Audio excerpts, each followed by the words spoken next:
Hello everyone and welcome to the video. I am Bellcurve and today we take a look at bird flu. For this I looked at the WHO website as well as what the CDC, the Centers for Disease Control in the United States, are saying. We start off with the WHO. So first they offer us an overview over avian flu and they say it normally spreads in animals but it can also affect humans. Human infections are primarily acquired through direct contact with an infected animal or with contaminated environments. While recently identified avian influenza viruses do not currently transmit easily from person to person, the WHO says, the ongoing circulation of these viruses in poultry is concerning to them. They say, as these viruses can cause severe disease in humans and they do have the potential to one day mutate to become more contagious between people. Typical symptoms of avian, swine and other zoonotic influenza infections range from the very mild, so cough and a fever, to rapid progression and even shock and death. Gastrointestinal symptoms have also been reported on. Now, the type of symptoms, their severity and the clinical outcome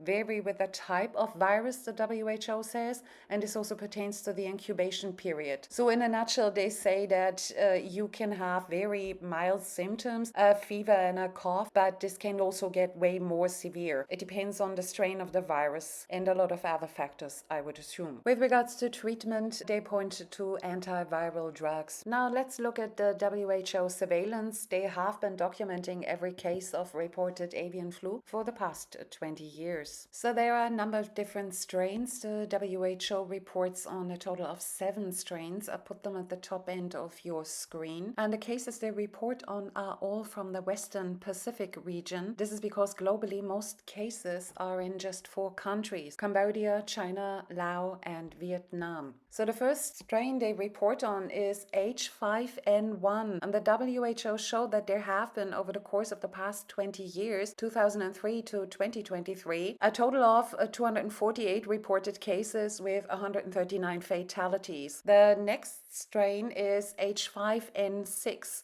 and the WHO reports on a total of 90 cases, 35 of those fatal, over a period of 10 years. The next strain, the last one on this screen, is H3N8, and they have identified 3 cases with 1 fatality. So then moving on to the other strains, the first one on the next page is H7N4, and there is only 1 lab-confirmed case of human infection. Then the next strain is more interesting, H7N9. Over the period of about 10 years, 2013 to 2024, there were a total of 1,568 cases, 616 of them fatal. The next 2 strains are really low case numbers again, though. H9N2, 94 cases with 2 deaths, and H10N3 with just 2 cases. So all in all, the data don't look as if there is a large outbreak looming.